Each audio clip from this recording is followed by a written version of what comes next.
charged $5. City of Greenville, if you have a residential structure under 1,600 square feet, you're charged $2.95.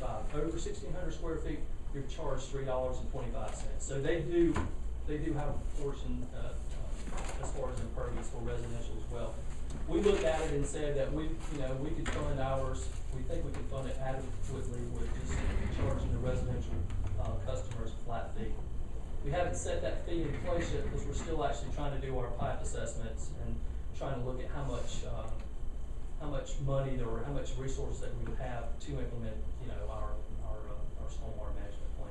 And there's obviously lots of options within the, if you see from the various communities that we've looked at, there's a lot of different ways that can be structured and programmed. And the main thing we wanted to accomplish today was just sort of a conceptual understanding of the methodology, because there's a lot of discussion that needs to take place between now and before we know exactly what that level would be, how it would work in relation to exemptions or other incentives you want to provide. But the idea, of course, being that to align the cost of the system with how much folks use the system. Just like with your water bill and your sewer bill, the higher you use, the more you pay. And in stormwater, this is the best way to do that, is look at the attributes of the property. The more impervious surface there is on the property, the more impact it would have. So it's a concept people are familiar with, just not in this way. How would you do with like the housing authority, like Collins Park, mixed community, you got housing and rental? How would you go about basing that concept? It would go by if it's a residential structure or if the housing authority owns, the parcels fee simple or however they do it, we'd have to look at each individual type of structure itself. If it's residential, then we go to a one-way. If it's not, then we can make allowances for that as well. We look at most homes, even if it's owner occupied, is residential. So even if technically if it's commercial, if you're renting the home out, we still look at that single family dwelling as a residential structure. So would this require an inventory of all of our commercial parcels in the city then to understand the size and everything? Yes. Okay. And what we did first, we took I don't want to get into too much, but okay. I mean, we did a lot. We took the averages. So in the city, we have about 1,435 commercial properties. We've broken down by averages, under an acre, and we would average it together using a 65% impervious threshold. Gave us we think we have a cost that is pretty close to what we think we could look at. And so it was a lot of Excel data, Excel spreadsheet work. And it's a lot of work on the front end, but then of course, to maintain it, you're just dealing with property changes, and we already have a system for dealing with property changes. When folks develop property, Jay's already involved in the process. There's already discussions of that. So it's really the one-time building of the database that is the task. Exactly.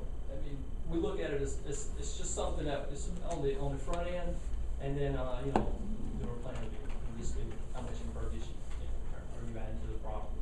We enter that in the database. So it'll be a lot of work on the front end, but we've got a lot of legwork done on it so far. Mr. Swipes, I was wondering if we could have a sense of where the county is on this, and in saying so, if there's any opportunities for collaboration. The county technically charges a fee right now. Fee is based on assessed properties. It's $1 mil per whatever your value is on your property. It's which we do get a proportion. We get a portion of that as well for the city.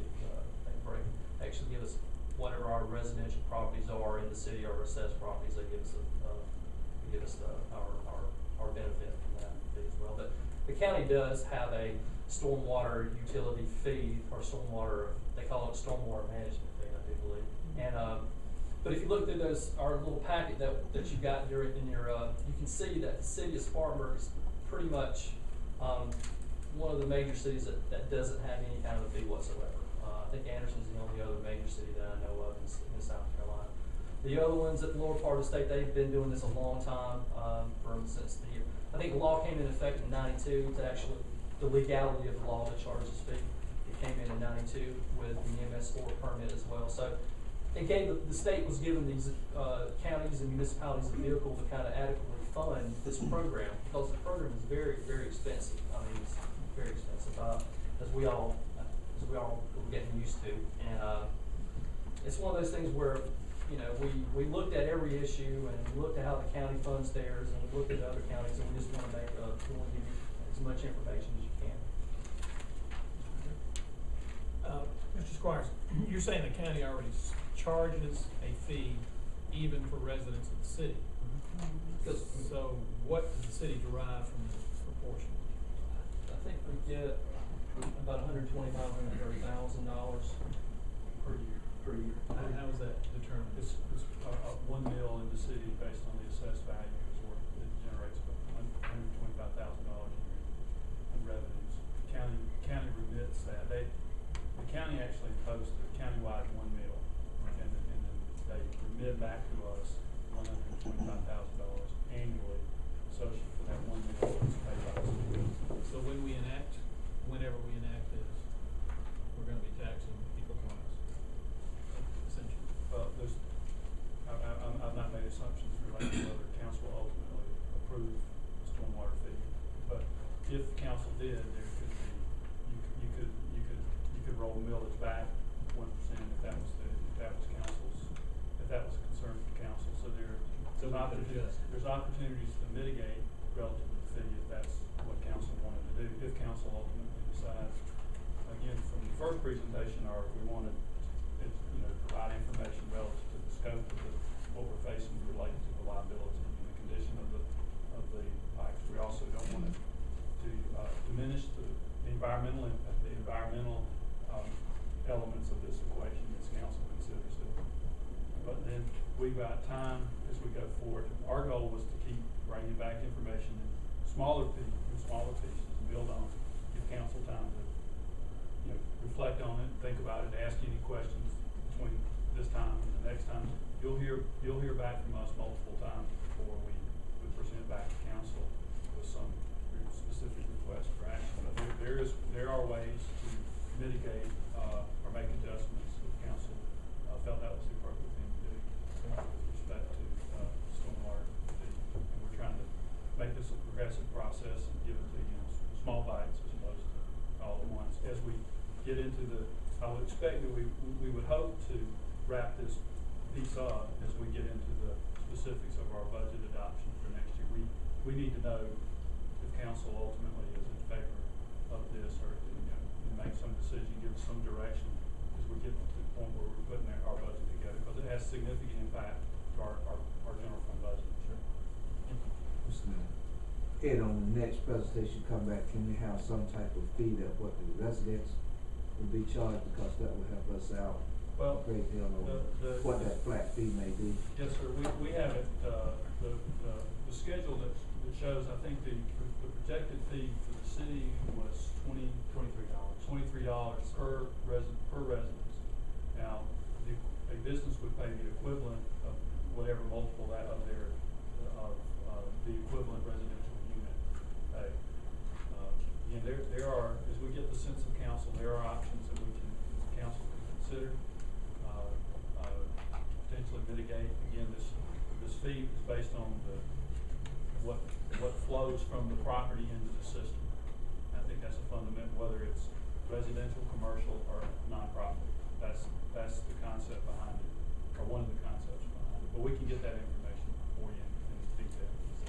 And I think Chris and I have talked about it, it's just one of these things, equitable, we want to try to be, I know we were trying to get something that's equitable. We made that example of that 12-story building with a small park, let's say he's got under a parking lot, and maybe his footprint's only, really, it's an acre.